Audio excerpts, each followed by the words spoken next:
లేకపోయినా కూడా. Yes sir very true sir. ఇప్పుడు చిన్న విషయం ఆలోచిస్తాం, దీంట్లో నిగూఢమైనటువంటి సత్యం. అసలు వాడి డబ్బులు ఇచ్చేదానికి 100 రూపాయలు ఇచ్చేదానికి కూడా వాడు ఇష్టపడనటువంటి వాడు పెళ్ళాం నగలు ఇస్తానంటే ఒప్పుకుంటాడా?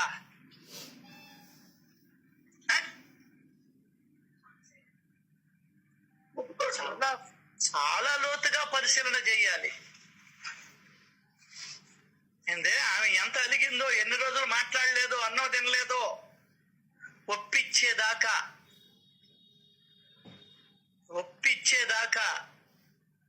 దాంట్లో అన్నం చేయకుండా పడుకున్నాదో, నువ్వే చేసుకొని తిను, నాకెందుకు, నాకు అన్నం పడలే బో, తగదా పెట్టుకుందో, సామరస్యంగా చేస్తుందో, ₹1 కూడా ఇవ్వనటువంటి వాడు పెళ్ళాంనగలు వీడు సొంత అనుకుంటాడు కదా. ఎవరైనా అంతే. నేను అమ్మేసిల్లా, మా వాళ్ళకి ఇచ్చినటువంటి ఆస్తిని నేను అమ్మేశా.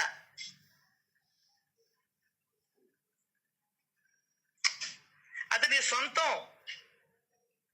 ఎందువల్లంటే అది నీ తండ్రి గారు నీకు ఇచ్చారు. ఆయన ఎందుకు ఇచ్చాడు? రుణానుబంధంగా ఇచ్చాడు. బాకీ పిల్లలు అప్పులు, నీకు బాకీ ఉంది కాబట్టి ఈ రోజు నీకు 1,00,000 ఇచ్చాడు, 10 కోట్లు ఇచ్చాడు, 50 కోట్లు ఇచ్చాడు. ఊళ్ళో వాళ్ళకి ఇవ్వలేదుగా. అది నీ సొంత డబ్బు. అంతకు ముందర ఇచ్చున్నావు, ఇప్పుడు తిరిగి ఇచ్చాడు నీకు. అది నీ సొంతం. దాన్ని నువ్వు నీ బాగు, వాడు దేంట్లో పోతాడు మళ్ళీ సంకనాకించుకొని, నువ్వు దేంట్లో పోవాలా? ఆడబిడ్డవి కూడు నీళ్లు లేకుండా, ఒంటి మీద గుడ్డ లేకుండా ఎట్టపోతావు? ఈ సబ్జెక్టు ఆడవాళ్ళు ఉంటారే పరమ లోభత్వంతో, వాళ్ళకి ఇది ఎదిరించు. ఇప్పుడు ఎట్టొప్పుకుంటాడండి? ఏమీ ఇవ్వనటువంటి పైసా 3 సార్లు వాళ్ళు పోతే దేవాలయానికి నువ్వు కూడా కొంత డబ్బు వేయమంటే, అటువంటి వాడు పెళ్ళాం నగలు అమ్మేదానికి ఒప్పుకుంటాడా? ఈవెంత ఫైట్ చేస్తుంటది, కఠినమైన సాహసం చేయాలి. గుర్తుందా?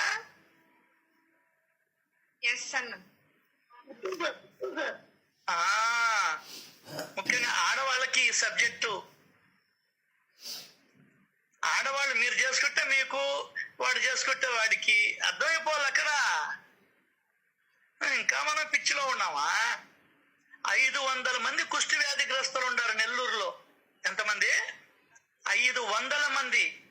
ఈ 500 మందికి పుట్టినటువంటి బిడ్డలు ఏ వ్యాధి లేదు మళ్ళీ. అంటే అర్థం కాలా? ఎవరిది వాడిదే అనే. ఇది సత్యం. నమ్మితే నమ్మొచ్చు, నమ్మకపోతే కథ అనుకోవచ్చు. ఆడవాళ్ళకి కనువిప్పు చేస్తుంది కథ.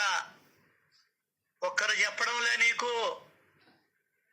సత్సంగాలకి ఆడవాళ్ళు పోతున్నారే గాని ఆ తల్లుల శ్రేయస్సును కోరుకునేవాడు ఒక్కరిని చూపించు.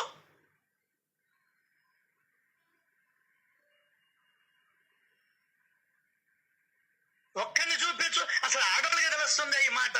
ఈ సచరితలో ఉన్నటువంటి గూఢార్థం కాదు, అది పబ్లిక్ స్టేట్మెంట్. నీ సొంతమైన దానిని కొంచెమైనా అర్పించు. సొంతం ఏముంటుంది దానికి? చూడు, నువ్వు వీగుపోతే పోయినావు పోరా, ఇదిగో నా నగలు ఉన్నాయి, ఇది మా అమ్మగారు పెట్టింది, ఇది నా సొంతం అని ముందుకు వచ్చింది ఆ స్త్రీ. నువ్వు కూడా రావాలంట.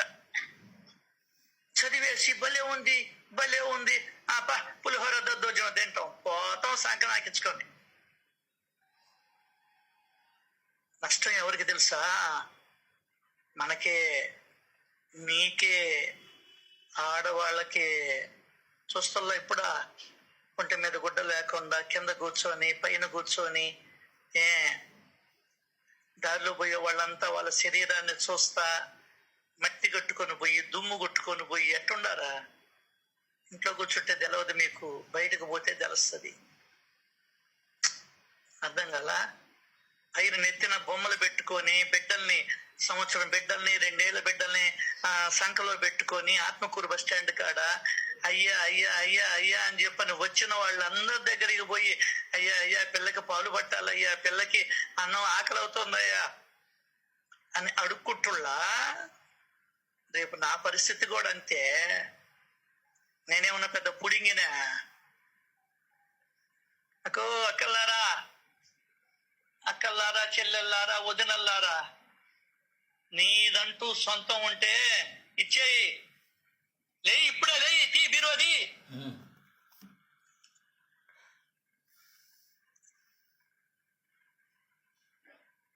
ఈ మాట అంటానని ఆడవాళ్ళకి కోపం. తల్లి, నీ శ్రేయస్సును కోరుకుంటున్నానమ్మా. నిన్ను గుడ్డలు లేకుండా నేను చూడలేనమ్మా. ఒంటి మీద సరిగ్గా గుడ్డ లేకుండా చిరిగిపోయిన గుడ్డలతో రండి చూపిస్తా నీకు. నెల్లూరులో ఎంత మంది ఉండారు. పొద్దున లేసి పొళ్ళు దోముకోరు, చింపిరి జుట్టు, తలదూకోరు, మొహం కడుక్కోరు, ఆవును పట్టుకొని శివాలయం కాడికో, సుబ్రహ్మణ్య స్వామి దామలు అనుకో, లేకుంటే విష్ణు వెంకటేశ్వర స్వామి గుడి దగ్గర నిలబడి ఉంటారమ్మా.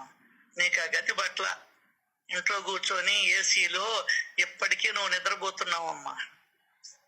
అమ్మా, నువ్వు నిద్రపోతున్నావు, లేదంటే గౌరవప్రదంగా జీవిస్తున్నావు. అదే ఇంకొక రోజు శబ్దాలు చూడు, నీ పని మనిషి తలుపు తడుతుంది. ఆమె వచ్చి నువ్వు, నీ భార్య, నీ పిల్లలు తినేసినటువంటి ఎంగిలి కూడుని అవన్నీ చేత్తో చవిరి ఒక దగ్గరేసి అవన్నీ శుభ్రంగా చూసి వస్తామమ్మ గారు అని చెప్పేసి పోద్దమ్మా. ఆ గతి పట్టకూడదమ్మా, ఆ గతి పట్టకూడదమ్మా. అదమ్మా సచిత్ర. ఆడవాళ్ళ మేలు కోరుకుంటుందమ్మా, మగవాళ్ళ మేలు కోరుకుంటుందమ్మా. ఇంతకు మించిన చరిత్ర ఏం చదువుతావు? ఏం పురాణాల్లోకి వెళ్తావు? ఏందేందో చెయ్యాలనుకుంటావు? ఏమీ చేయలేవు. కూర్చో, ఇక్కడ గమ్మున కూర్చొని శ్రవణం చేస్తూ ఉండమ్మా సాలా. దానికని వాడు ఈ పిల్లంతో గొడవ ఎందుకులే, ఈ పిల్లం పోతే వీడికి గతి లేదు, ఆ నగలు ఎత్తుకొని పోద్ది ఆ పిల్ల. నన్నేమంటారు? వ్యాపారస్తుడిని. ఈడు చూడు, వాళ్ళ పిల్లం డబ్బులు ఇస్తామన్నా కూడా ఈయన కొడుకు ఒప్పుకోలేదు అని ఊళ్ళో వాళ్ళందరూ ఈయన్ని తిడతారు, నన్ను తిడతారు. ఎందుకు ఈ వయసులో నాకు ఎవడిస్తాడు పిల్లని? అదేదో ఆ పోరం పోకు భూమి ఇస్తే పోలేదా అని చెప్పని ఈ లోబి ఎదవీడు పనికిరాని భూమిని అంటగట్టాడమ్మా. భగవంతుడు దయామయుడు కదా, పనికి మాలిన భూమికి రేటిప్పిచ్చాడమ్మా. ప్రేమతో ఇచ్చిల్లా, అమాయకంగా ఇచ్చిల్లా. తమాష కాదు సచ్చరిత్ర. ఏం వసుంధరకు? ఇలా చెప్పి బాబా దయతో చెప్పిస్తున్నారన్నా, మేమే పట్టుకోవాలి. అంటే మొత్తం ఇమ్మని కాదు, ఇంకొక సూత్రం ఉంది దీంట్లో. ఆమె మొత్తం నగలు ఇచ్చేసింది. నన్ను అంటారు కోపంగా మీరు, వీడికేమి చెప్తాడు ముక్కు పొడికిమని గాజీమని. నువ్వు చదివిందే? ఆమె ఏం చేసిందా? ఏం చేసిందా ఆమె? మొత్తం ఇచ్చేసింది నగలు. నువ్వు కాలన్నా ఇస్తా, 0.5 అన్నా ఇస్తా, ఒక గాజు అన్నా ఇస్తా. అంత దూరం వెళ్ళను. అర్థం కాలా నీకేనక్క? ఈరోజు మొత్తం ఇచ్చావనుకో, అంబానీ ఇంట్లో పుడతావు నువ్వు. నీకు అది ఇష్టంలే, అంబానీ ఇంట్లో పుట్టడం ఇష్టంలే, లగ్జరీస్ గా జన్మించడం ఇష్టంలే. ఈ కొంపలో పడి ఇక్కడ ఏడుస్తూ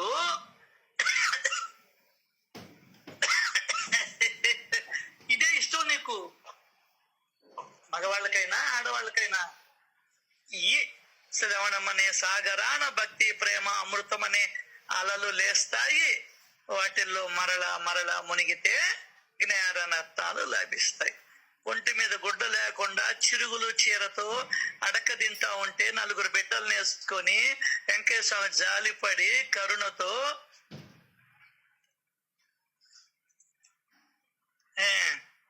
అంత చేశాడమ్మా. ఇప్పుడు చెప్పండి జవాబు. నేనేమన్నా సచ్చరిత్రకి విరుద్ధంగా చెప్పానా? ఒక్కరు చెప్పండి. నేను సచ్చరిత్రకి విరుద్ధంగా చెప్తున్నాడు వీడు తనికి మాలిన వాడు వీడు, వీడి మాటే వినకూడదు. చెప్పండి మీరు, లేదు ఒక్క సాయి, చెప్పండి. ఉన్నదే చెప్పారు. ఉన్నదానికన్నా తక్కువే చెప్పారు అంకుల్, మా మనసులను బట్టి. అయితే ఎందుకు నా మీద కోపం మీకు? అమ్మ ఈ చెప్తున్నారని కదా, ఇప్పుడు ఒక్కరవ్వ ఇవ్వమంటే బాధపడుతుంటుంది, అంతా ఇవ్వమంటారు. ఏడ నిద్ర లేస్తే ఈ వదలమంటే మా పేణం ఏడొస్తుంది అంకుల్. వస్తాదని మీరు ఎంత నెత్తి నోరు ముట్టుకొని చెప్తుండే. సరే వదలబాక. నిన్ను వదలమని ఎవరు చెప్పారని సత్యత చెప్పినంత నేను చేస్తున్నానా? వదులుకుంటే మళ్ళీ నలుగురు బిడ్డలు వేసుకొని ఇప్పుడే తిరుగు, రోడ్డు అమ్మట తిరుగు, చేయి పెట్టుకో, బిచ్చం ఎత్తు, వద్దు సాయి, వద్దు సాయి. ఊహించుకో. నువ్వు భ్రమల్లో ఉన్నావు, మనం భ్రమలు వీడితేనే సత్యం అర్థమవుతుంది. నువ్వు భ్రమల్లో ఉన్నంతకాలం భగవంతుడు నీకు అర్థం కాదు, సత్యం అర్థం కాదు. వీడు నాయనా జీవితాలతో, ఇంట్లో వాళ్ళతో ఆడుకో చెడుగుడు,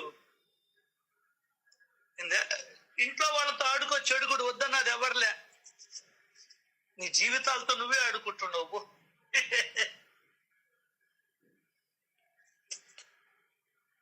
ఏందే, నీ జీవితంతో నువ్వే చెడుగుడు ఆడుకుంటున్నావు.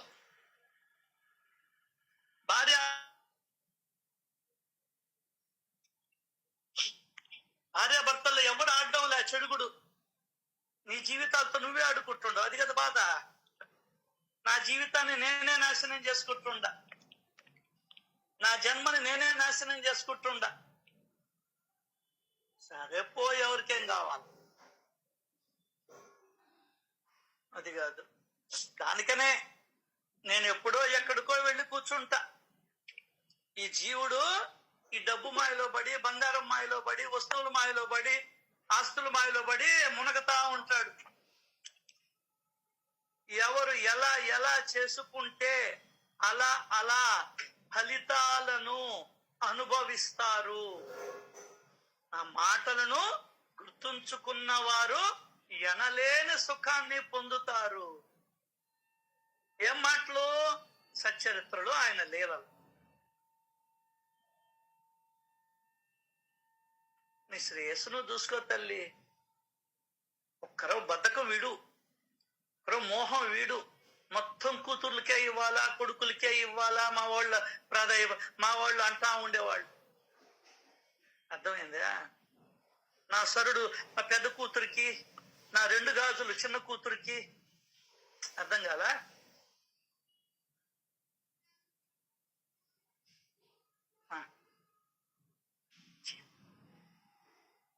చెయ్యి, వాళ్ళకి చెయ్యాల్సింది చెయ్యి. కనీసం కమ్మలన్నా ఇవ్వమ్మా. నీకేనమ్ము రమేష్కి అని చెప్పడంలే, మళ్ళీ భ్రమలో పడతావేమో. ఊహించు ఒకసారి, నీ యొక్క స్థితిని ఊహించు రాబోయే జన్మలో.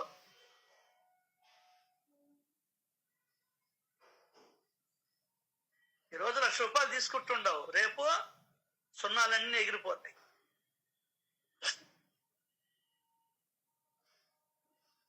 నాకు సున్నాలన్నీ ఎగిరిపోతాయి అక్క. చిటికేస్తే ఇప్పుడు కార్లు వస్తున్నాయి, అప్పుడులా సైకిల్ కూడా రాదక్క. ఈ అధ్యాయం ముఖ్యంగా ఆడవాళ్ళకి. నేను 100 సార్లు పారాయణ చేశాను. ఎవడికి కావాలి పారాయణ? ఎవడికి కావాలని?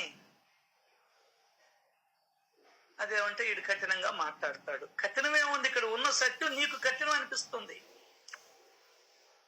నువ్వు నవల్లేక గట్టిగా ఉండంటుండవు అంతే. నువ్వు నవల్లేవు అంత మాత్రాన అది కఠినమా? పక్కన పిల్లవాడు సన్నముద్దులు కరకరకర నవ్వులేస్తున్నా. నీకు కఠినం అనిపిస్తుంది. ఎవరికైనా బాధే కదండి. దేవుడే అడుగుతున్నాడు, చెప్పినక్కడ సత్యత్తుల అధ్యాయంలో దేవుడే అడుగుతున్నాడు నీ భక్తిని చూచి. సరే అప్పుడు పోయినప్పుడు అయ్యనే చూస్తాంలే. శ్రీ సచిదానంద సమర్థ సద్గురు సాయినాథ్ మహారాజ్ కి జై. సచ్చిదానంద సమర్థ సద్గురు సాయినాథ్ మహారాజ్ కి జై సాయి. జై సార్, జై sir. Love you Sai, love you all, love you all. Sainath జై సార్.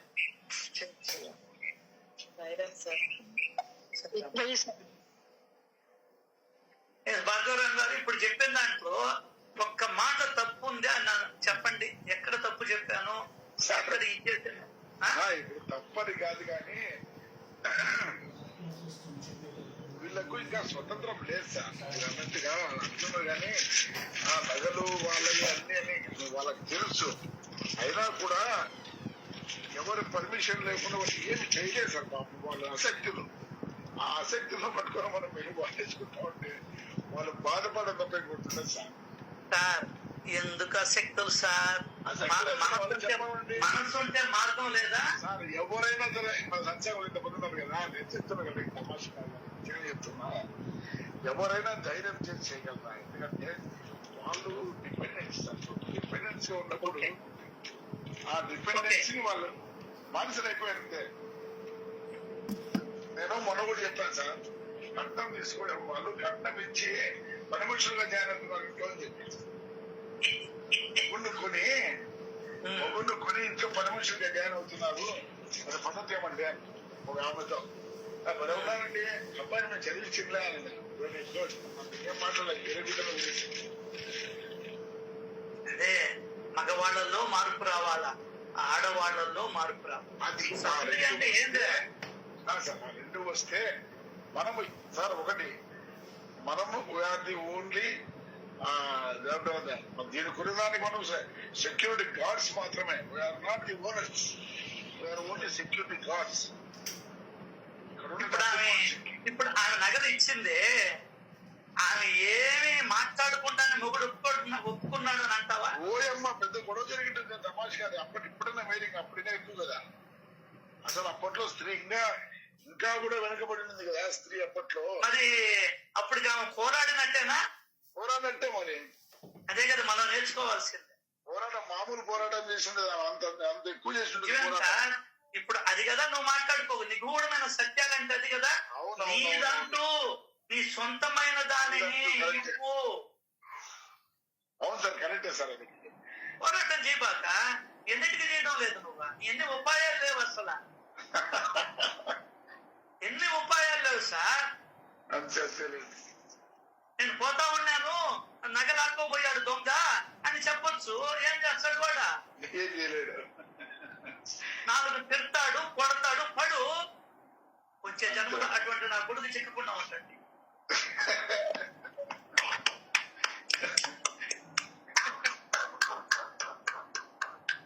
మనస్సుంటే మార్గం ఉంటుంది సార్. ఎంతమంది అమ్మగారులకు దోచి పెట్టడం లేదు. ఖచ్చితంగా ఖచ్చితంగా తెలిసి కొంత, తెలియక కొంత. అవునవునవును. ఏందైతే మీరు అస్వతంత్రులు. ఇప్పుడెవరా సంఖ నాగతా ఇనాల మొగుడు ఈమెం చెప్తే అది. లేకుంటే ఈమెక్కడ ఎదురు తిరగద్దు, ఈమెక్కడ నూక్కోపోద్దని భయం ప్రతి మగవాడికి.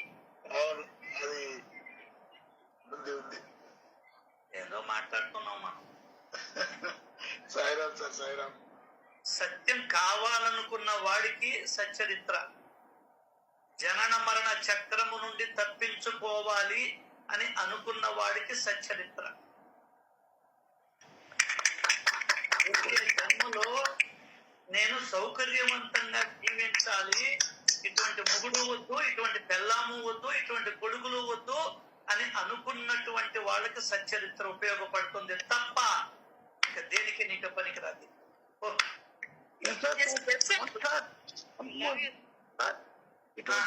ఇటువంటి కొడుకు, ఇటువంటి భార్య మళ్ళా వంశం వల్ల చెప్పండి సార్ అన్నమాట. Golden words are not repeated sir. Sir అందుకనే సార్ గోల్డెన్ వర్డ్స్, అందుకనే సార్ అడిగింది. గోల్డెన్ వర్డ్స్ కాకపోతే మళ్ళా రిపీట్ చేయాల్సిన అవసరం లే. గోల్డెన్ కావాలి సార్. మా ఎన్నో వాళ్ళు ఎవరైనా చెప్తారేమో చెప్పమనండి. మా ఎన్న వాళ్ళు ఎవరైనా చెప్పండి అమ్మా. ఇప్పుడు సార్ చెప్పిన 2 మాటలు, 3 భర్త, ఇటువంటి భార్య, ఇటువంటి బిడ్డలు, ఇటువంటి తల్లిదండ్రులు ఇటువంటి పరిస్థితులు ఏవి మనకొద్దు, నీ పాదాల కాడే నాకు స్థానం ఇవ్వు తండ్రి అని చెప్పారు. కానీ అంకుల్ ఇలా చెప్పలా, మనకి ఇలా అర్థమైంది.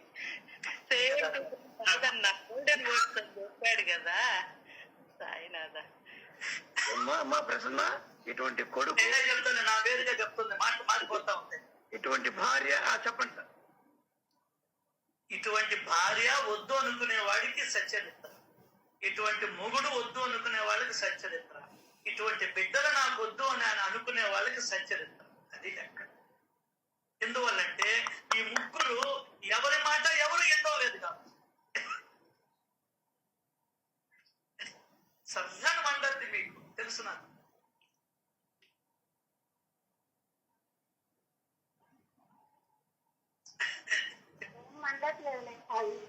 నాకు మండితో నాకేం పోయింది. సత్యమైతే ఇది నేను చెప్తున్నా, నువ్వు నవల్లేక శనగ ముద్ద ఏంటంటే గట్టిగా ఉందనుకుంటుంటావు. ఈ సత్యాన్ని జీర్ణం చేసుకోలేక ఏంటట్టు మాట్లాడతావు నువ్వు అని అంటారు.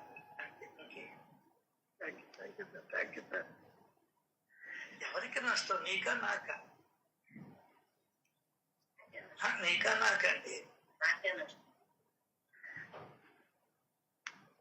ఇప్పుడు ఈ దుబ్బకి తప్పే లేదు కదా, తను ఎందుకు జన్మ తీసుకుంటా? దుబ్బకి భయం భయం కూడా ఉండకూడదు. భయం, అదే అనుకున్నాను, భయం వల్ల. దుబ్బకి అంటే అవి ఎందుకు జన్మ తీసుకుందంటే అది మనకి తెలియదు. ఇప్పుడు మనం అనుభవించేది కొద్దిగానే ప్రారంభ కర్మ. అర్థమైందే? ఈ జన్మ పూర్తిగా అనుభవించడం వల్ల కొద్దిగా ఇస్తున్నాడు. సంచితంలో నుంచి కొద్దిగా అమ్మంతో కొద్దిగా అనుభవిస్తున్నాం, ఇంకా సంచి ఉంది. అవన్నీ పోవాలనుకున్న వాడికి సచ్చరిత్ర. సంచితము మరియు క్రియమాన కర్మలను ఏమాత్రం పూర్తిగా మిగలకుండా చేసుకుందాం అన్నాడు సచ్చరిత్ర. అది ఎలా, ఈ జన్మకి ఎలా, ఇప్పుడు ఎలా వివరించండి. సత్కర్మలు చేయాల. ఇదిగో నిన్న ఒక్క నిమిషం,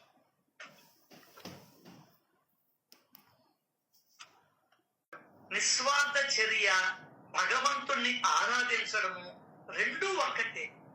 ఈ రెండింటిలో మానవ సేవే మాధవ సేవ అని వివేకానందులు వారు చెప్పారు.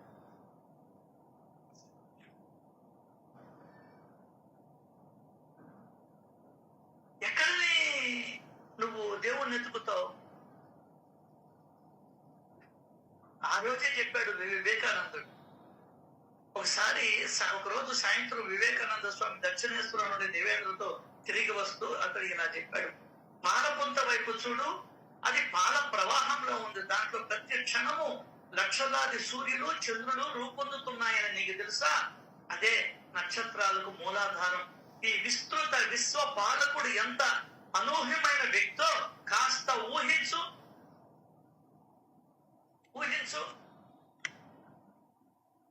సో ఈ ప్రకృతిని ఆరాధించమని, ఆ ప్రకృతిలోనే భగవంతుడు దాగి ఉన్నాడని, ఆ భగవంతుడి శక్తిని అనుభవం కావాలంటే ప్రకృతిని చూడమని చెప్తూ ఉంది. వివేకానందుడు కూడా చెప్పాడు ఆ మాట. మనం పట్టించుకోవాలా? ఎవడూ పట్టించుకోవాలా? అదే ఎవడూ పట్టించుకోవాలా?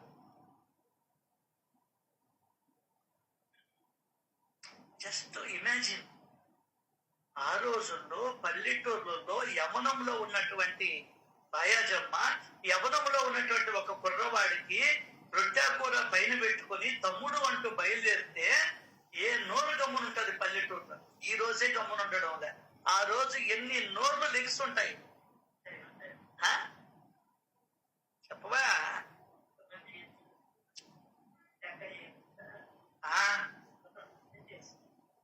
ఎన్ని నోర్లు! బండి మీద పోతేనే ఇవి అందరితో ఊరేగుతుంది అనుకునే దరిద్రపు కంపులు నోర్లు ఈ రోజు ఆడవాళ్ళ నోర్లు కానీ మగవాళ్ళ నోర్లు కానీ. యాసిడ్ పోయాలి ఆ నోర్లలో, శరీరులు.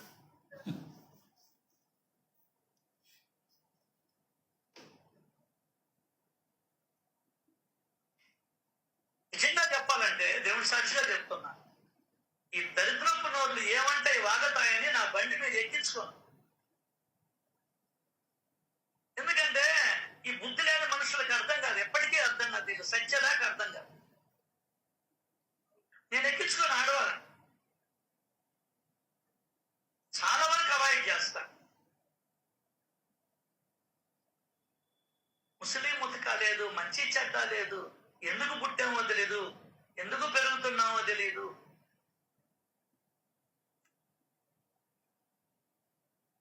నేను బండి మీద రాగానే ఏమైనా అయిపోద్దా? అసలు ఏంది నువ్వు ఆలోచించడం? ఎంత వరస్ట్గా ఆలోచిస్తున్నావు.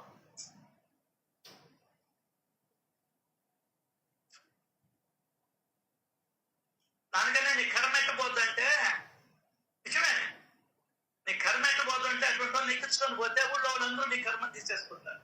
చెల్లెదు రూపాయలు ఎవరినో ఒకరిని ఏనాదమ్మని ఎవరినో ఒకరిని 50 రూపాయలు ఇస్తూ వస్తారు, 100, 1000 ఇస్తామంటే ఇక్కడి నుంచి అక్కడ డ్రాప్ చేస్తానమ్మా, మళ్ళీ ఇక్కడి నుంచి ఇక్కడికి డ్రాప్ చేస్తానమ్మా అని చెప్పని నీకు శత్రువుడు ఎవరు వాడు ముందర పోతా, వాడు 4 సార్లు తిరుగు, నీ కర్మ అంతా వాడు తీసేసుకుంటాడు. ఇదొక టెక్నిక్.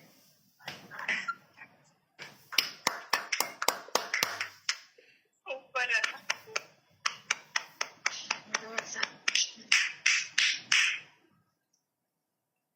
శ్రీ సచిదానంద సమర్థ సద్గురు సాయినాథ్ మహారాజ్ కి జై. సమస్త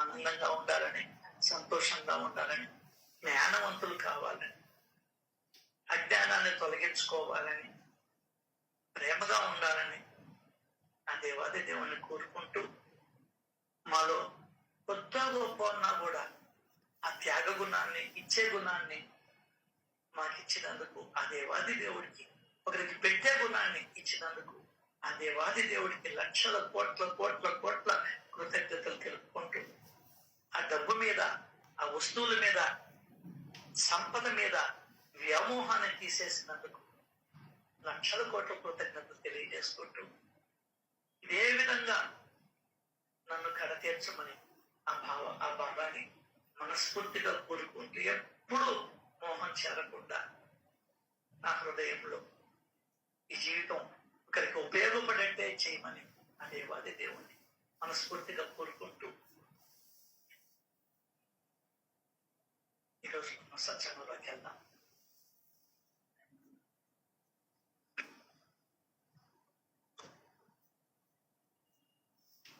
వ్యక్తిని గురించి ఈ నోటి గుండా రాకూడదని, దానికి నీ దయ అనుగ్రహం కావాలని అణిచివేయమని నాలో ఉన్నటువంటి అహంకారాన్ని భగవంతుని మనస్ఫూర్తిగా కోరుకుంటూ చౌకర్యంలోకి వెళ్తే, మీ హృదయంలో ఉన్న నన్ను మీరు నిత్యం ఆరాధించండి. అంటే ఒక రకంగా చెప్పాలంటే, నీకు సమయం చిక్కినప్పుడల్లా అంతర్ముఖంగా, సమయం చిక్కినప్పుడల్లా అంతర్ముఖంగా నీ లోపల నీ బ్రతుకు ఎవరి వల్ల ఈడేరుతుందో వాడి వైపు చూడు. అది లెక్క. పెళ్లి చూపులు, దొంగ చూపులు చూసుకుంటూ ఉంటాం, పెదాల గుర్జుడు పైన కింద మాట్లాడుకుంటూ ఉంటారు. అట్లా నీకు సమయం చిక్కితే నీ ఉనికికి ఆధారభూతుడు ఎవరో వాడు నీ లోపల. అసలు ఇది గాన ప్రపంచంలో విస్తారంగా ప్రచారం చేస్తుంటే, కులం లేదు, మతం లేదు, గోత్రం లేవు, కోడి లేదు, కూర్చుంది. నువ్వు మళ్ళాల్సింది వీడి వైపు. ఎవరి వైపు? నీ ఉనికికి కారణమైనటువంటి వాడి వైపు.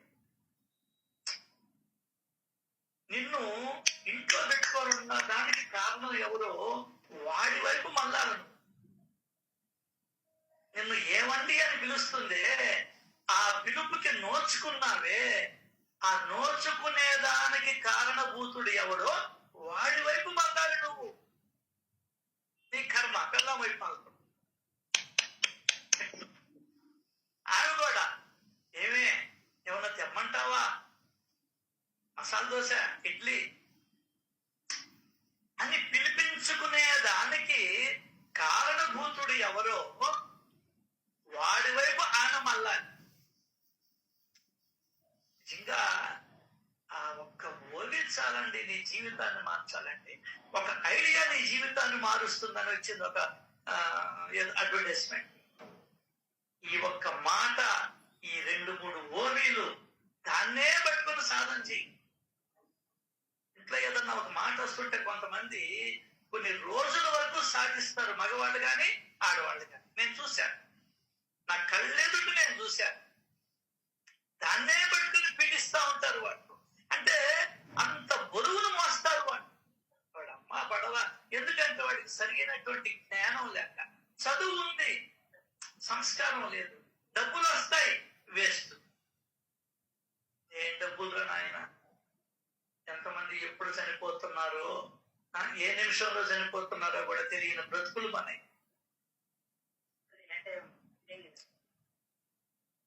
ఒక పక్క పెళ్లి జరుగుతుంది, ఒక పక్క ఎత్తుబడి జరుగుతుంది. ఏం చేయాలా? మనం పెళ్లికి పోతున్నాం సత్రానికి, కింద కూలుబడి ఉంటాయి. ఏం చేయాలా? తత్వచింతన అవసరం. లీలల్లో జ్ఞానం ఉంది, తత్వచింతన చెయ్యి. లీలల్లో జ్ఞానాన్ని ఎత్తుక్కో. ఇది సచరిత్ర చెప్పేది మనతో. అర్థమైందా? ఎందుకు లేదు ఇప్పుడు ధైర్యమా? ఇప్పుడు ఉద్యోగం చేసే వాళ్ళని మానేయమని చూస్తాం. ఎవరైనా మాట్లాడేమో. ఉద్యోగం చేసే వాళ్ళని ₹1,00,000 వస్తుంటే మానేయమను. లేదు సార్, మానరు. అంటే స్వాతంత్రం లేదంటారు మీరు. లేదు, మిస్టేక్ లే. నేను ఉద్యోగం చేశాను చెప్పలా. మామూలుగా ఇంట్లో హోమ్ మేకర్స్ ఉంటారు కదా, హౌస్ వైఫ్, వాళ్ళ గురించి. ఇప్పుడు ఎవరు సార్ ఇంటికి పరిమితం అయ్యేదే? ఎంతటి వారైనా కాంతాదాసులే. అర్థమైందా? ఊరికిన సొల్లు కబులు చెప్పుకుంటుంటామా. వాళ్ళు కూడా అంటారు, ఆయన మా మాటే వినడు అంటారు. మొత్తం ఇది సచ్చేది వాడే. వీడు పని అయిపోయినాడు. దానికనే అన్నాడు, ప్రపంచంలోకి అంతా కూడా అడిగా భర్త అడిగాడు, ఏమే ప్రపంచంలో అత్యంత ప్రమాదకరమైన ఆట ఏది అని అడిగాడు భర్త. జల్లికట్టు ఆట అండి అని చెప్పి. జల్లికట్టు అంటే దున్నపోతును వదులుతారు గ్రౌండ్ లో, మనుషులు వాటితో పోరాడతారు. ప్రాణాంతకమైనటువంటి ఆట. అవును సార్, అవును. భర్త అడిగాడు భార్యని, జల్లికట్టు అని చెప్పింది. భార్య అడిగాను, ఏమండి అత్యంత ప్రమాదకరమైన ఆట ఏది అని అడిగింది భర్తని. తాళికట్టు అని చెప్పాడు.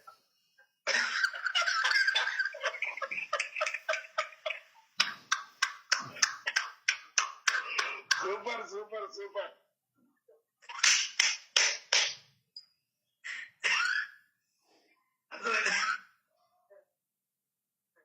అర్థమైందా?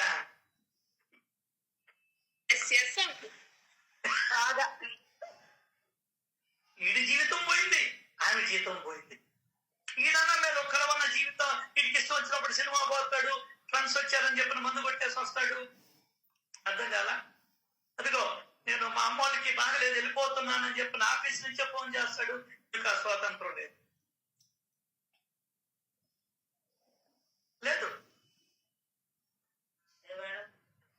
ఇట్లా మా అమ్మ వాళ్ళ ఇంటికి పోతున్నాను స్లిప్ రాసి పెట్టి బొమ్మను, అంత ధైర్యం లేదు. మళ్ళీ 2 కోట్ల కట్నం తెచ్చింది. కాబట్టి కట్నం ఇవ్వకూడదు వాళ్ళకి. మొత్తం బ్యాంకులో వేయాలి వాళ్ళతో. డబ్బులు మొత్తం బ్యాంకులో వేయాలి. నగలు పడలేదు. నగలుంటే ఒక చైను, ఒక 2 గాజులు ఉంటే చాలు. మొత్తం వెనకాల బ్యాంకులు ఉంటే అది పెరుగుతూ ఉంటాయి.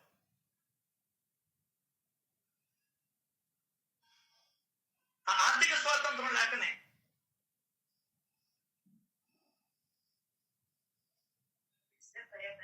సో మీ హృదయంలో ఉన్న నన్ను మీరు నిత్యం ఆరాధించండి. ఎందువల్లంటే మన ఉనికికి కారణం ఆయన కాబట్టి. ప్రతి క్షణము గమనించాలి. అవునా కాదండి? ప్రతి పని చేస్తున్నా, ప్రతి మాట మాట్లాడుతున్నా ఈ సర్వజీవుల ఉనికికి కారణం వాడే. వాడి వైపు నీ దృష్టి మళ్ళించు.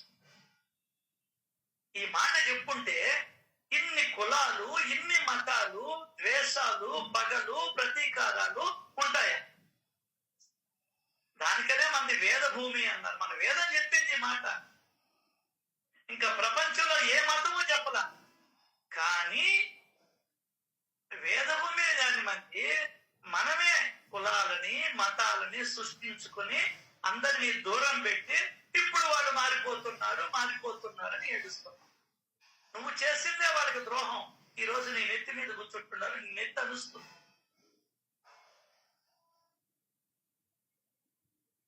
ఇప్పటికే అదే మాట అంటున్నారు. నిన్నొక ఆయన అంటున్నాడు, అయ్యా నీకు బాగలేక వస్తుంది, ఎవరు చూస్తారంటే, సార్ క్రిస్టియన్లకు మారిపోతే ఎవరైనా చూస్తారు కొంచెం సార్ అంటుంటే,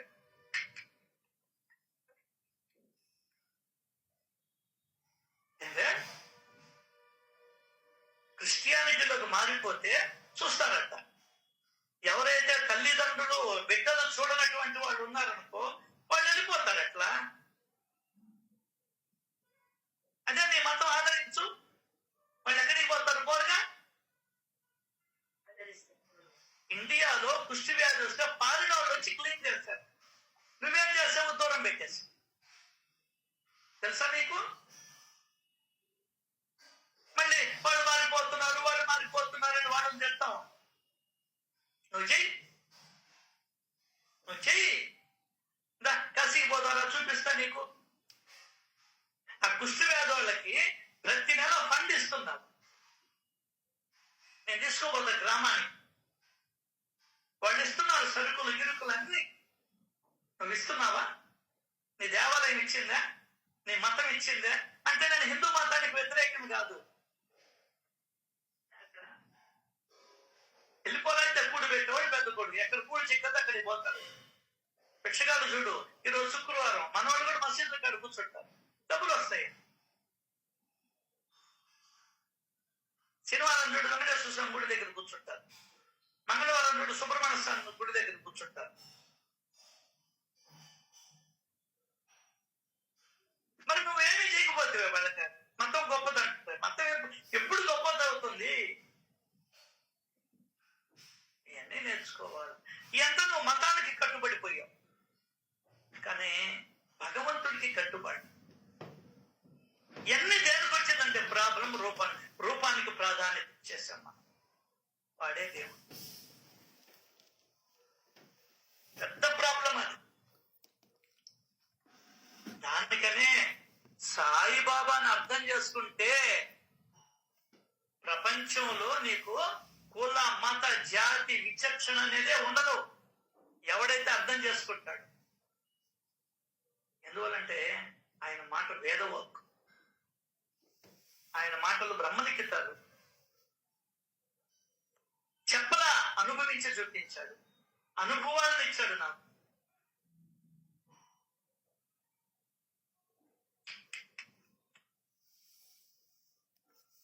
అది మనం చేయాల్సి. కాబట్టి నీకు సమయం చిక్కితే, ఏంటి సమయం చిక్కితే నీ ఉనికికి కారణమైనటువంటి వాడి వైపు వెళ్ళాలి. మనకు సమయం చిక్కితే ఫోన్ తీసుకుంటాం, సమయం చిక్కితే రిమోట్ తీసుకుంటాం, సమయం చిక్కితే బతకాన్ని మాట్లాడతాం. ఓకే, ఇది అలవాటు చేయి, కొత్తగా అలవాటు చేయి. సాధన అంటే ఇదే. నువ్వు చేసే సాధనని గమనిస్తాడు భగవంతుడు. నువ్వు దాంట్లో మనసు వెళ్ళిపోతుందా లేదా అనేది గమనించడు. నీ ప్రయత్నాన్ని గమనిస్తాడు భగవంతుడు. దీనికి ఒక చిన్న ఉదాహరణ. నువ్వు సైకిల్లో వెనకాల మూట పెట్టుకొని పోతుంటావు, బండిలో అయినా వస్తే పడిపోద్ది. నువ్వు పైకి లేపుతుంటే పక్కన వాళ్ళు వచ్చి లేపుతారు. ఎన్నోసార్లు అనుభవం. అట్లాగే ఇక్కడ నీ ప్రయత్నాన్ని భగవంతుడు గమనిస్తాడు. ఏముందో నువ్వు టీవీ చూస్తున్నా కూడా ఈ టీవీ చూసేదానికి కారణం ఎవడు అనే ఆలోచనలోకి వెళ్తే నీకు మార్కులు పడిపోయినట్టే లెక్క. నువ్వు టీవీ ముందరున్నా దేవుడి దగ్గర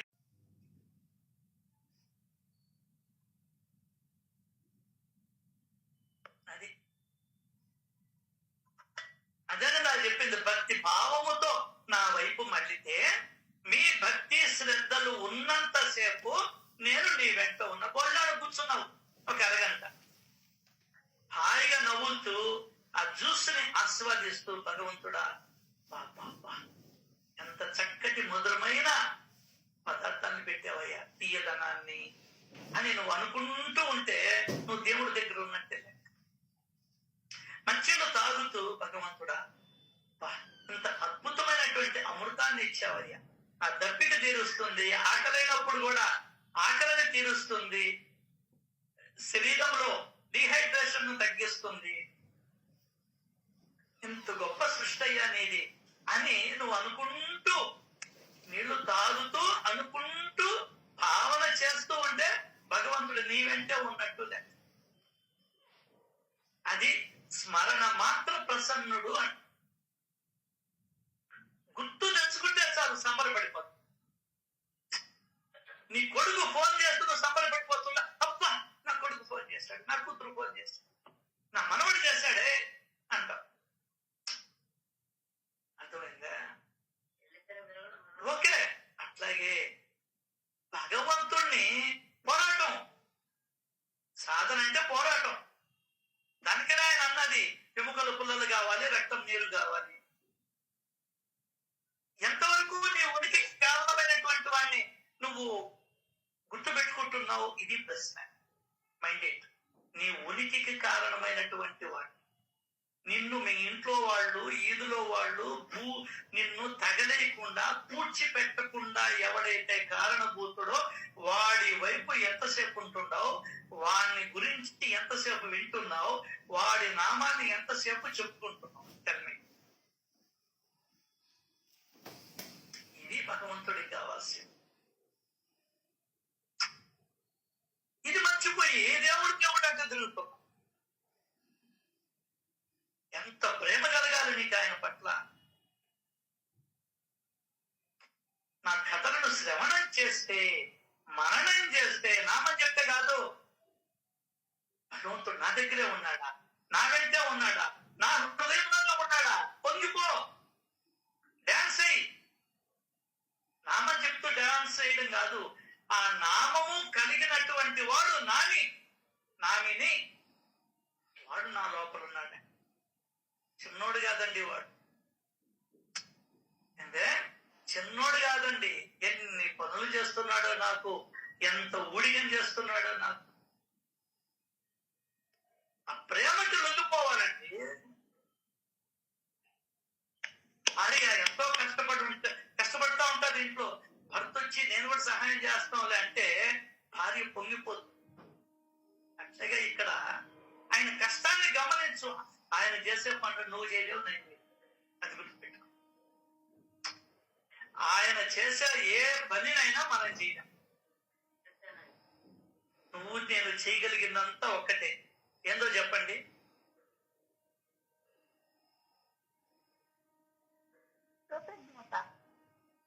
అంతే ఆయన ఇష్టపడటం ఆయన చర్యను తెలుసుకోవడం 10 మందితో పంచుకో అంటే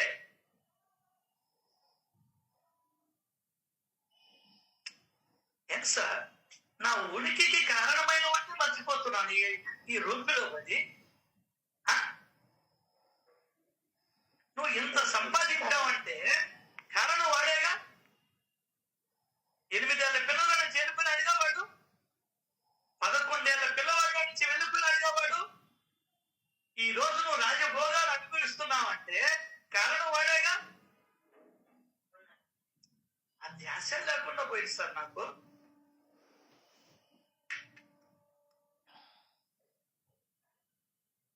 అని జన్మల నుండి మనతో తోడుగా ఉండేవాడు వాడేగా అమ్మ కడుపులో పడినప్పటి నుండి ఈ శరీరాన్ని వదిలేదాకా కనిపెట్టుకుని ఉండేవాడు వాడేగా ఏం సార్ అటువంటి వాడిని నిర్లక్ష్యం చేస్తున్నాం మనం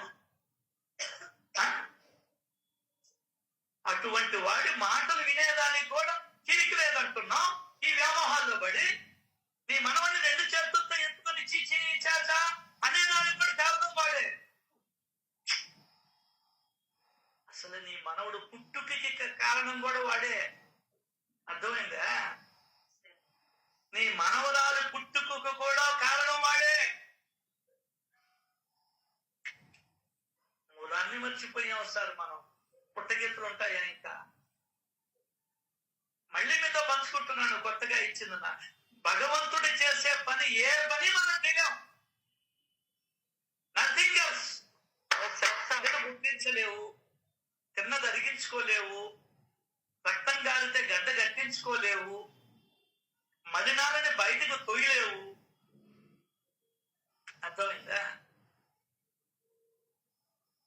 ఆయన నీటిని సృష్టించలేవు, వెలుతురుని సృష్టించలేవు, భూమిలో నాటిన దానికి 1కి 100 ఇంతలు ఇవ్వలేవు, పళ్ళను పుట్టించుకోలేవు, వెంట్రుకలను మొలిపించుకోలేవు. వాడు చేసే పని ఒక్కటి చేయలేవు. నీలగుతున్నాం మనం. మళ్ళీ నీ బిడ్డే, నీ భార్య స్తన్యంలోకి పాలని తెప్పించుకోలేవు నువ్వు.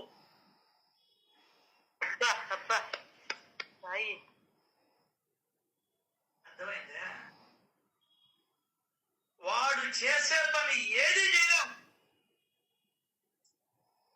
వాడిని ఏం చేయగలం అంటే మనసారా ప్రేమించగలం, మనసారా కృతజ్ఞత చెప్పగలం, మనసారా పిలవగలం, మనసారా ఏడవగలం.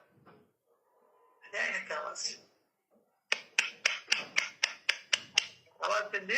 నీ కంటి గుండా వచ్చేటువంటి రెండు ఆనంద బాష్పాలు చాలా.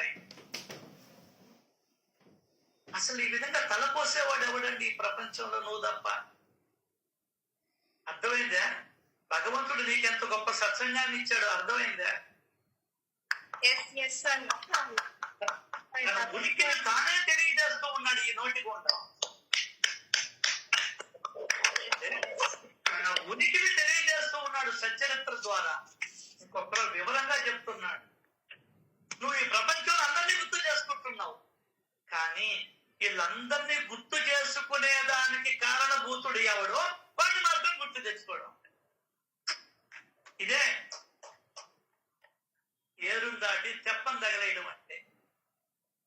70 ఏళ్ళు, 60 ఏళ్ళు, 50 ఏళ్ళు జీవితాన్ని గడిపి వాడి మాటే వాడిని గురించి ఆలోచించకుండా నన్ను నేనే తగలబెట్టు. ఎవడు చెప్పడం ఈ మాటలు? దండం పెట్టు, టెంకాయ కొట్టు, ప్రదక్షిణ చెయ్యి, పల్లకి సేవ చెయ్యి, ఉపవాసం, సరిపోయింది.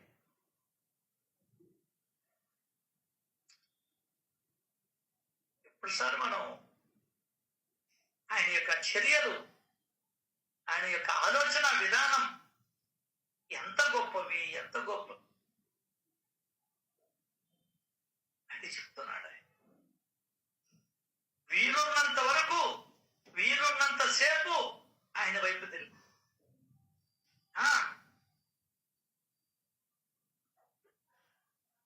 అదే ఆయన చెప్పారు. మీ హృదయంలో ఉన్న నన్ను మీరు నిత్యం ఆరాధించు. మళ్ళీ ఇంకొక అద్భుతంగా చెప్తున్నాడు. నాన్న, మీ హృదయంలోనే కాదు నేను ఉండేది. నిన్ను నువ్వు ఎట్లా చూసుకుంటావో, నిన్ను నువ్వు ఎట్లా చూసుకుంటావో హృదయంలో వాడున్నాడని సర్వజీవులలో అంతర్యామిగా ఉన్నది కూడా నేనే.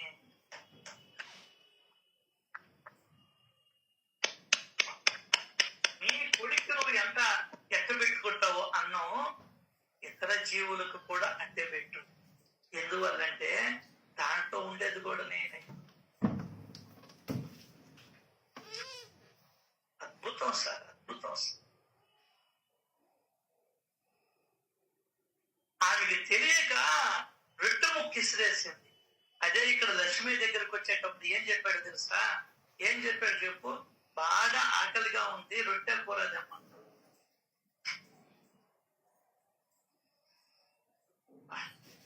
చరిత్ర నిజంగా మన సమోసా చికెన్.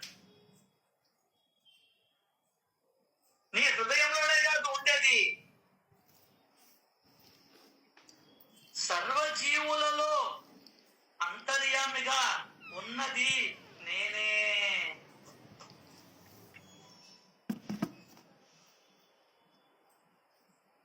అన్నిట్లో నేనే ఉన్నా. ఇది అర్థం కాదనుకున్నాడు. మళ్ళీ ఇది అర్థం కాదని ఇంట్లో గాని ఎంత ప్రేమ అండి మన మీద. బాబాకి హేమాద్రిపంత్ గారి చేత రాయిపించాడు. అర్థం కాదని మట్టి బుర్ర నాగొట్టోడిది. ఇంట్లో గాని, వాకిట్లో గాని, లేదా దారిలో గాని, లేదా ఆయా స్థలాలలో ఎవరు మీకు కలిసినా నేనే ఉన్నా అక్కడ. నేనే వాళ్ళలో తిష్ట వేసుకుని ఉన్నా. సర్వ ప్రాణులు అని చెప్పాడుగా. నీ ఇంట్లో ఉండేవాళ్ళు కూడా ప్రాణులే. ప్రాణమున్న ప్రతి ఒక్కటి ప్రాణియే, మనిషి కాదు. నువ్వు పెట్టుకున్నావు మనిషి అని. 2 కాళ్ళు ఉండేవాడికి మనిషి అని, 4 కాళ్ళు ఉండేవాడికి పశువు అని, ఎగిరే వాటికి పక్షి అని నువ్వు పెట్టుకున్నావు. భగవంతుడికి అన్ని ప్రాణుల కిందే లెక్క. మనం ఆస్తి అంటాం, దాంట్లో ఏముంటాయి? మనకు రావాల్సిన ప్రామిసరీ నోట్లు, మన ఇళ్ళు వాకిళ్ళు, మన బంగారం, మన ఫ్లాట్లు, అన్ని ఉంటున్నా ఆస్తిలో. అట్లాగే ఇక్కడ సర్వ ప్రాణులు అంటే చాలా మందికి మనబట్టోళ్ళకి అర్థం కాదని ఇంట్లో గాని, నీ భార్యనేమన్నా అన్నావా నన్ను అన్నట్టే, నీ భర్తనేమన్నా అన్నావా నన్ను అన్నట్టే. అక్కడ పోయి పూజ చేస్తే ఏమి రాదు నీకు. ఇక్కడేమో నన్ను తిట్టివి, అక్కడేమో మాలేస్తుంది. ఎట్ట కుదరుతుంది అసలు? వాకిట్లో గాని అందరినీ తిట్టుకుంటుంటే దారిలో పోతుంటే చెప్తున్నాడు. ఇంట్లో గాని, వాకిట్లో గాని, లేదా దారిలో గాని. వాకిట్లోకి బాగానే పెద్దలు ఎదురు వచ్చాయి, ఇవాణి తిడతావు. పిల్ల ఎదురు వచ్చింది, ఇవాణి తిడతావు.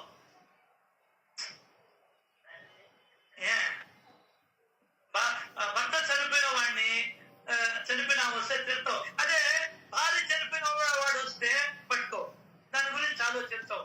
ఇక్కడే తెలిసిపోతుంది ఇవన్నీ కూడా స్వార్థపరుడైన మానవుడు సృష్టించుకున్నటువంటి మాటలు తప్ప, చేతలు తప్ప, స్త్రీని హీనంగా చూడడం తప్ప, అవసరాలకి వాడుకోవడం తప్ప దేవతగా పూజించడం లేదు. లేదు లేదుగాక లేదు. దానికనే మా నాయన మా అమ్మమ్మకి లెటర్లు మా చేత రాయిపించాడు. గంగా భాగీరథి సమానురాలకు అత్తగారికి అని రాయిపించేవాడు. నాకు అప్పుడు అర్థం కాదు, ఇప్పుడు అర్థమవుతుంది మా నాయన చేసిన పని.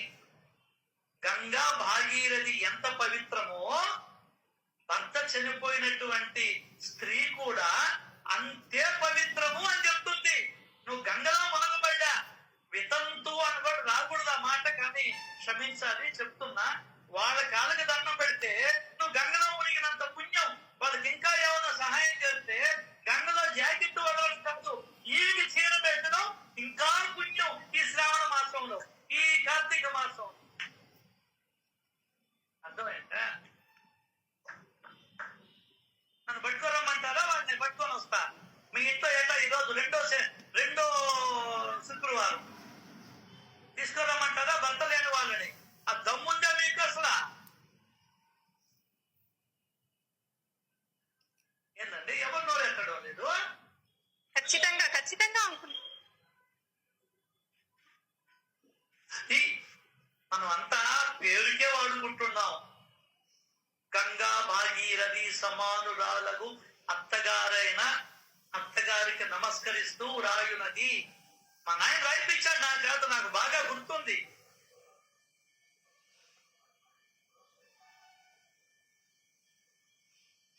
అంత పవిత్రమైన వాళ్ళు. ఏంటి వాళ్ళు ఎవరు?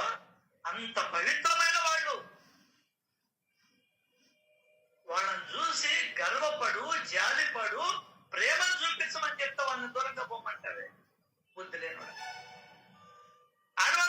చూడరు.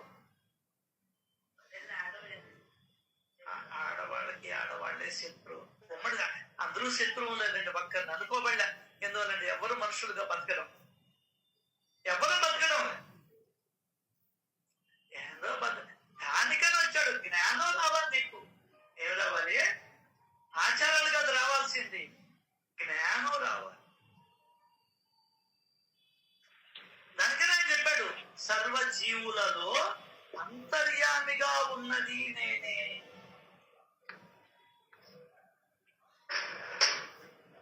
గాని వాకిట్లో గాని లేదా దారిలో గాని ఆయా స్థలాలలో ఎవరు మీకు కలిసినా, ఎవరైనా కలవాలి నీకు, నేనే ఉన్నాను, నేనే వారిలో తిష్ట వేసుకుని కూర్చొని ఉన్నాను. కానీ నువ్వు అంతవరకే చూస్తావేమో. చీమలు, క్రిములు, జలచరాలు, ఆకాశాన ఎగురే పక్షులు, కుక్కలు, పందులు మొదలగు ప్రాణులన్నింటిలోనూ సర్వత్రా నేనే నిరంతరంగా నిండి ఉన్నాను. మనుషులే అనుకుంటావేమో. చీమలు, ఎంత చిన్న జీవి చీమ. నువ్వు ఏదో ప్రశ్న వేస్తావని నల్ల చీమ, గండు చీమ, ఎర్ర చీమని దరిద్రపు ప్రశ్నలు నేను వేస్తానని చీమలు అని చెప్పేశాడు. అర్థం కదా? క్రిములు, ఏ క్రిమి అయినా, నీ ఒంట్లో ఉండే క్రిములు ఉంటాయే వాటికి ఆహారం కాబట్టా. నువ్వేమో దొంగి తింటి అందరినీ చంపి, దానికి అది నిన్ను తింటుంది లోపల. క్రిమి, బ్యాక్టీరియా, వైరస్, దానికి ఆహారమే నీ శరీరం. అబ్బా, దేవుడి న్యాయం బ్రహ్మాండంగా ఉంటుంది. నీకు అర్థం కాదు అయ్యా, నీకు అర్థం కాదు. చీమలు, క్రిములు, నీ మలములో క్రిమిని కూడా నేనే. కంటికి కనబడవు, కొన్ని నలుసుల్లాగా ఉంటాయి, అవన్నీ క్రిములే. జల చరాలు, జలం అంటే నీరు, నీటిలో తిరిగాడేటువంటి జీవులన్నీ కూడా. అట్లాగే కొన్ని జీవులు భూమి మీద ఉంటాయి, అవి కూడా. ఎగిరే పక్షులు, నువ్వు గరుత్మంతుడినే పూజిస్తావు, మళ్ళీ మీ నాయన పిండం తినేదానికి కాకి కావాలి, అప్పుడు గరుత్మంతుడి పిలువే. ఏ బుద్ధిరా నీది నాయన అని హిమాలయ బుద్ధి అని మానవుడిది. నా బాబా ఏం చేశాడు?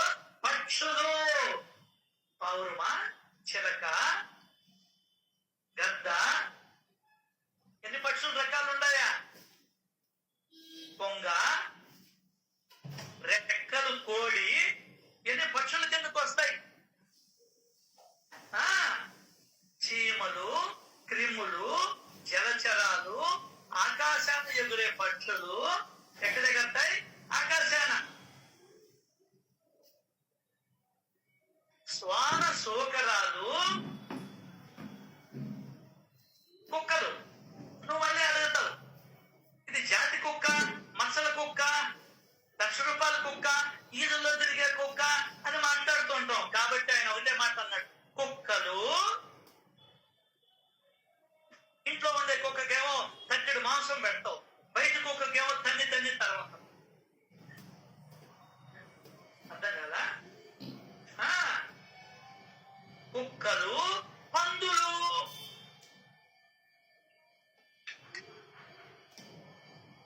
పందుల్లో కూడా నేనే ఉన్నావు.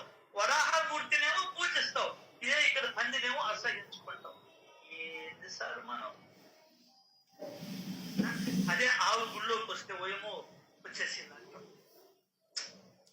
వరాహస్వామి మందిరంలోకి పంది వస్తే గమ్మునుంటా. అది నీకు నీ పెద్ద పండితులు నేర్పించాను. అర్థమైందా? కాబట్టి ఆయన చెప్పాడు, పండితుడు జోలికి వెళ్ళొద్దు అన్నాడు. మూతి వరాహం చూడలా ఎట్లుంటది, 2 రంధ్రాలు ఉంటాయి ముక్కుకి. అంటే ఏమని అర్థం? పంది రూపంలో ఉన్నది కూడా నేనే చెప్తున్నాడు ఆయన.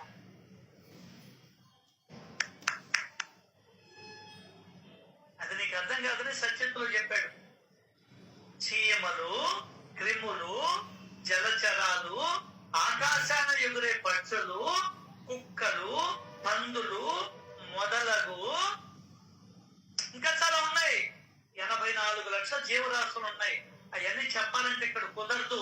మొదలగు పాము, కప్ప, పులి, సింహం, ఏనుగు, జింక, ఎండ్రకాయలు, మంట్రగబ్బలు, ఇదిగో ఏలాడుతుంటాయి చూడు, ఏంటయ్యి గబ్బిడాయలు. హైదరాబాద్ లో ఒక హోటల్ బాగా ఫేమస్ అంట, అంత టేస్ట్ ఉందంట. తీరా చూస్తే ఏంటది ఇప్పుడు నేను చెప్పాను, గబ్బిలాలు. గబ్బిలాల సెంటు వాటిని వండుతున్నారంట కలిపి.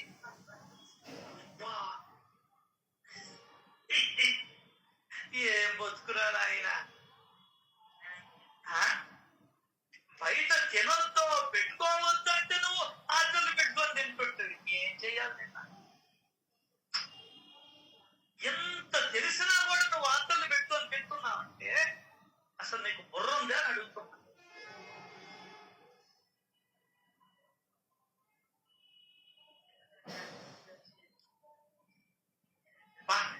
నాకు ఎంతైతుందంటే అయిపోయిందండి. ఇవే నేను వార్తల్లో వచ్చిన విషయం, నేనేం కల్పితం చెప్పింది కాదు. శ్వాన సౌకర్యాలు మొదలగు ప్రాణులన్నింటిలోనూ అన్నారు. అంటే అంటే జీవించి ఉన్నటివి, ప్రాణం ఉన్నటువంటి జీవి భూమి మీద ఉంటాయి. ప్రాణం లేకపోతే భూమిలోకి వెళ్ళిపోతాయి. పోతైనా సరే లాక్కోపోయి గుంట దగ్గర దాంట్లో పూడి చేస్తారు. ప్రాణం ఉంటే పక్షి ఎగురుతుంది, లేకుంటే నేల మీద పడిపోతుంది.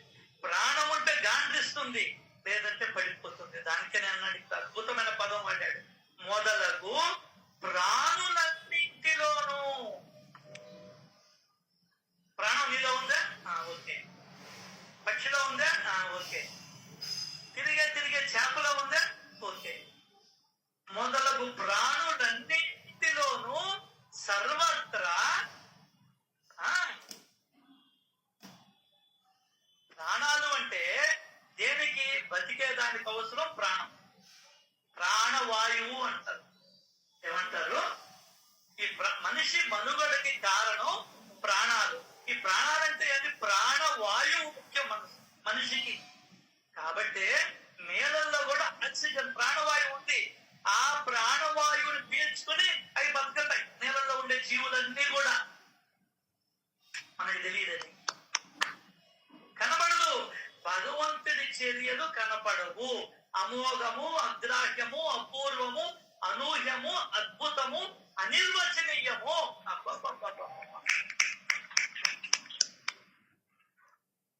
నేలలో ఆక్సిజన్ కనబడదు, కానీ ముక్కులోకి పెడితే తెలుస్తుంది. మా అమ్మకి ఆక్సిజన్ అందల ఒక బాక్స్ తెచ్చాం, దాంట్లో నీళ్లు పోసాం, మిషన్ స్విచ్ చేసాం, ఆ ముక్కు కాడు పెడితే గాలి పోతా ఉంది మా అమ్మ ముక్కులో.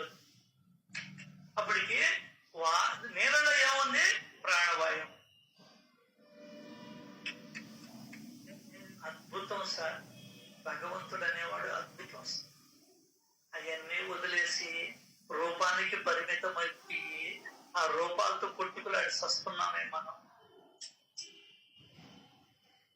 ఎందుకు చెప్తున్నాడు సర్వ ప్రాణులు అని?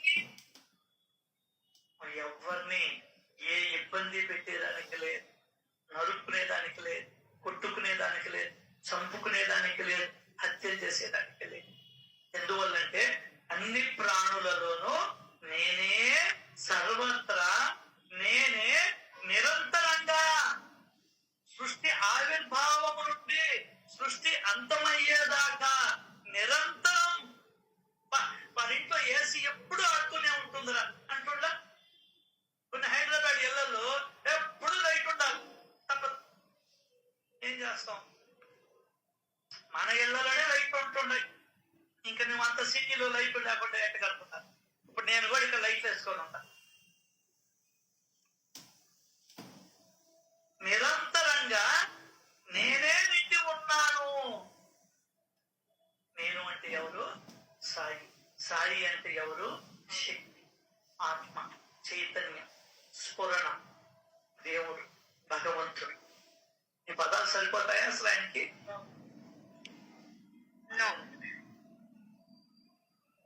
నన్ను ఇంట్లో గాని, వాకిట్లో గాని, లేదా దారిలో గాని, ఆయా ఆయా స్థలాలలో ఎవరు మీకు కలిసినా నేనే ఉన్నాను. నేనే వాళ్ళు దిష్ట వేసుకొని ఉన్నాను. ఎవరిని మోసం చేయబాక. వాడి లోపలే ఉన్న అంతర్యామిని నేను గమనిస్తున్నాను. వాడిని ఏం చేస్తున్నావు అడ్డు పెట్టను. ఆ శిక్ష నీకు పడుతుంది వచ్చే జన్మలో లేదా ఈ జన్మలో. చీమలు, క్రిములు, జలచరాలు, ఆకాశాన ఎగురే పక్షులు, శ్వాన శూకరాలు మొదలగు ప్రాణులన్నింటిలోనూ సర్వత్రా విశాల విశ్వమంతా నేనే నిరంతరంగా నిండి ఉన్నాను. శూన్యముతో సహా, నీటితో సహా, వాయువుతో సహా సర్వత్రా. నన్ను వేరుగా భావించకండి. అంతా నేనే నిండి ఉన్నా. అసలు నువ్వెక్కడున్నావు? సరే ఉన్నావే అనుకో, నన్ను వేరుగా చూస్తున్నావు. నీ హృదయము లోపల ఏది నేను కేంద్ర స్థానం చేసుకొని తల వెంట్రుక నుంచి తల కాలి గోరుడు వరకు నేనే వ్యాపించి ఉన్నా. అసలు నువ్వెక్కడున్నావు? ఏది నువ్వు చూపి, నీదంటూ ఒక్కటి చూపి ముక్కును సంపాదించావా, చెవును సంపాదించావా, కళ్ళని తయారు చేసుకున్నావా, వెంట్రుకలు తయారు చేసుకున్నావా, పైన చర్మాన్ని తయారు చేసుకున్నావా? ఏది నీది? ఎంచ చూడ జగతిలో ఏది నీది కాదురా. ఓం సాయి, శ్రీ సాయి, జయ జయ సాయి అని అనరా. నన్ను వేరుగా భావిస్తున్నావు. నువ్వు నన్ను పరాయి వాడిగా చూస్తూ ఉన్నావు. చూడ, నీ బ్రతుకుకి కారణమైన భూతమైన వాడు. నీ శ్వాసకి నేనే కారణం. నీ చలనానికి నేనే కారణం. నువ్వు మాట్లాడేదానికి, నువ్వు కూర్చునేదానికి, నిలబడేదానికి, నువ్వు బాత్రూమ్ పోయేదానికి, పళ్ళు దొంకునేదానికి, స్నానం చేసేదానికి, వేదను కదిపేదానికి, తినేదానికి, నవిలేదానికి, మింగేదానికి, తలకి సౌరు పెట్టుకునేదానికి, బడికి పుస్తకాలు సర్దుకునేదానికి, నీ చేతులు పనిచేసేదానికి, మలమూత్రాదులు విసర్జించేదానికి, కాళ్ళతో నడిచేదానికి, వేళ్లతో ఆ గిన్నెలు పట్టుకుని దించేదానికి మొత్తం కారణం నేనే. నేను లేకపోతే నీకు ఒక్క క్షణం కూడా జరగదు నాన్న. నేను లేకపోతే ఒక్క క్షణం కూడా జరగదు నీకు. నేను లేకపోతే నీ ఇంట్లో వాళ్ళే భయపడిపోతారు. ఎప్పుడు ఎత్తేస్తావా అని ఉంటారు. జాగ్రత్త. ఆ నేనుకు నువ్వు సరెండర్ గా, ఆ నేనును ప్రార్థించు. ఆ నేను ఎక్కడో లేదు, నీ లోపలే ఉందా. నన్ను వేరుగా భావించకండి. ఎంత అజ్ఞానంగా బ్రతుకుతున్నావురా. భగవంతుడు వేరని, నువ్వేరని అజ్ఞానంలో ఉన్నటువంటి దానిని నేను జ్ఞానంలోకి తీసుకొని వస్తావంటే నన్ను వేరుగా పెట్టి నాకు అదని ఇదని గందరగోళం పడుతూ నువ్వు గందరగోళం పడుతూ వచ్చే జనాలను కూడా గందరగోళంలోకి, అజ్ఞానంలోకి నెట్టుతున్నావు.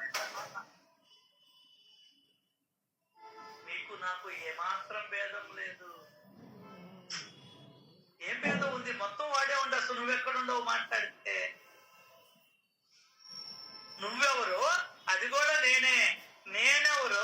అదే నువ్వు. అదే నేనే నువ్వు. నువ్వే నేను లేనిచో.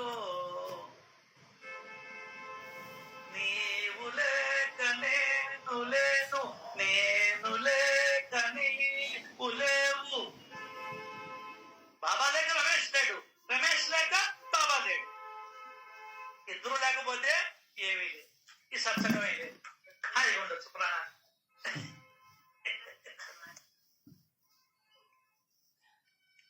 నువ్వే నేను, నేనే నువ్వు లేనిచో ఈ జగమే లేదు. సర్వజీవులు ఉన్నాయి, ఆయన లేకపోతే ఏం లాభం? ఆయన ఉన్నాడు, జీవులు లేకపోతే ఏం లాభం? ఆయన ఉనికికి కారణం నువ్వు. ఆయన తన ఉనికిని చాటుకునే దానికి నిన్ను వాడుకుంటున్నా.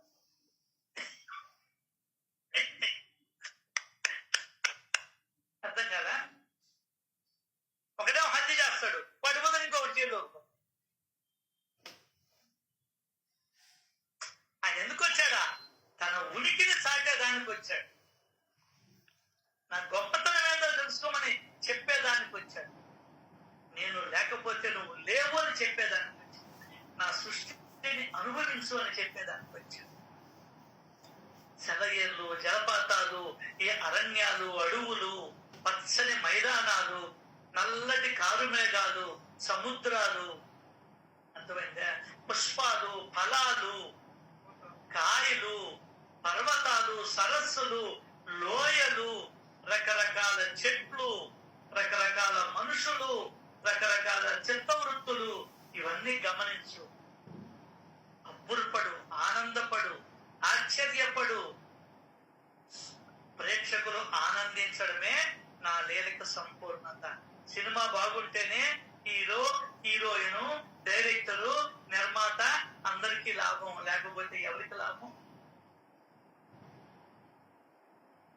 మీకు నాకు ఏమాత్రం భేదం లేదు. కనీసం ఒక్కసారి అనుకుంటున్నావా నేనే ఆత్మని, నేను భ్రమల్లో ఉన్నాను, అసలు నేను లేను, నేను అని పిలువబడేది ఆత్మే పిలుచుకుంటుంది నేనని. ఆత్మకి మరో పేరే నేను. కాబట్టి ఆయన నీకు తెలుసో తెలియకో నువ్వు ఆయన నామాన్నే ఉచ్చరిస్తున్నావు. అదే తెలిసి చేస్తే ప్రయోజనం, తెలియక చేస్తే ఇబ్బంది, అహంకారం పెరుగుతుంది. అంతే కదా? నేను చేశానంటావు, అదే భగవంతుడు చేపిస్తున్నాడు అంటే అహంకారం తగ్గిపోతుంది. నేను సంపాదించాను అంటావు, భగవంతుడు దయ వల్ల సంపాదించాను అనంటే ఆయన దయ బయటపడు. అసలు ఇంకొకటి, ఆయన అసలు నువ్వు నేను ఈ ప్రపంచంలో ఉన్నటువంటి ప్రతి వ్యక్తి కూడా ప్రకృతి మీద ఆధారపడి సంపాదన చేస్తూ ఉన్నాను. అదే ప్రకృతి మీద ఆధారపడి వ్యాపారాలు చేస్తూ ఉన్నాం. మొత్తానికి కారణం వాడే. అంటే పుట్టుకు నుంచి చచ్చిపోయేదాకా నువ్వు లేవు, వాడున్నాడు. ఇది గుర్తించడమే సచ్చరిత్ర లక్ష్యం, ఆధ్యాత్మిక లక్ష్యం. అహం బ్రహ్మాస్మి, సర్వదం కల్విదం బ్రహ్మ, ఈశావాస్యం. అద్భుతం సార్. ఈ అరగంట సేపైనా, ఈ 30 గంట సేపైనా మనల్ని అద్భుతమైనటువంటి జ్ఞానానందములోకి తీసుకెళ్లినటువంటి ఆ దేవాది దేవునికి లక్షల కోట్ల కృతజ్ఞతలు తెలియజేసుకుంటూ, అట్లాగే మీకు కూడా శ్రద్ధగా విన్నందుకు మీకు కూడా కృతజ్ఞతలు తెలియజేసుకుంటూ, శ్రీ సచ్చిదానంద సమర్థ సద్గురు సాయినాథ్ మహారాజ్ కి